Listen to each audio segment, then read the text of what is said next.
Платежна картичка со сума од 9000 денари за купување на домашни производи и услуги ќе добијат само активните невработени кои секој месец се пријавуваат во Агенцијата за вработување.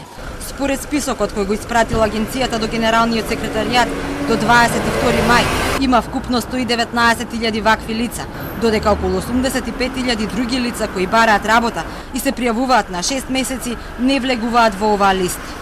Но последниот филтер, кој ќе добие картичка, ќе го прави управата за јавни приходи, која ќе ги избрише тие кои имале приход по разни основи кои надминал 15.000 денари месечно. Заклучно со 22.5 станува збор за бројка од некаде околу 119.000 евиденцирани невработени лица. Зошто бројката е толку голема кога последен податок беше 114.000, значи дека бројот на невработени пораснал во овој меѓупериод од кризата?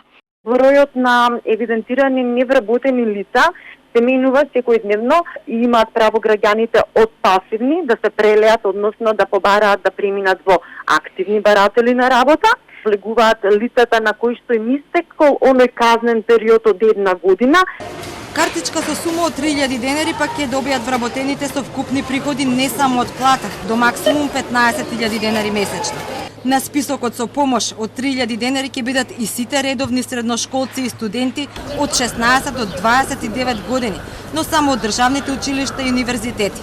Бројките сега се сумираат од повеќе институции, а финансии очекува во овие мерки да влезат околу 280.000 лица, за кои се издвоени вкупно 25 милиони евра. Граѓаните нема да треба да аплицираат, да имаат постапки за пополнување на апликации или одење во институции. Граѓаните ќе може да ја добијат или по пошта со препорачена пратка за која што ќе потпишат дека ја примире, или директно во банките. Секој граѓанин ќе може да види на веб страната во која банка е доделен, односно од која банка може да ја земе својата картичка. Генералниот секретар Драги Рашковски за Телма вели дека до крајот на денешниот ден ќе ги имаат сите списоци кои потоа треба да ги филтрира УЈП во однос на приходите на овие лица. Вкупната бројка од трите институции околу 260.000.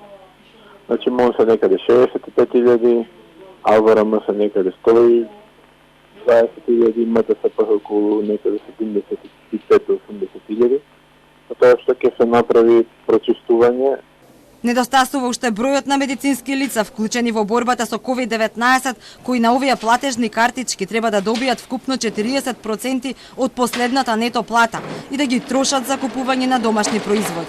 Опозицијската ВМРО ДПМН ја обвини власта дека со мерките прави предизборен подкуп на гласачи, а антикорупцијска се произнесе дека под нејзина лупа ќе биде реализацијата на владините мерки, особено на исплатата на парите на граѓаните од третиот пакет. Граѓаните картичките од банките ќе ги добијат на почетокот на јули, а ќе треба да ги потрошат парите на купување на домашни производи и услуги до крајот на месецот.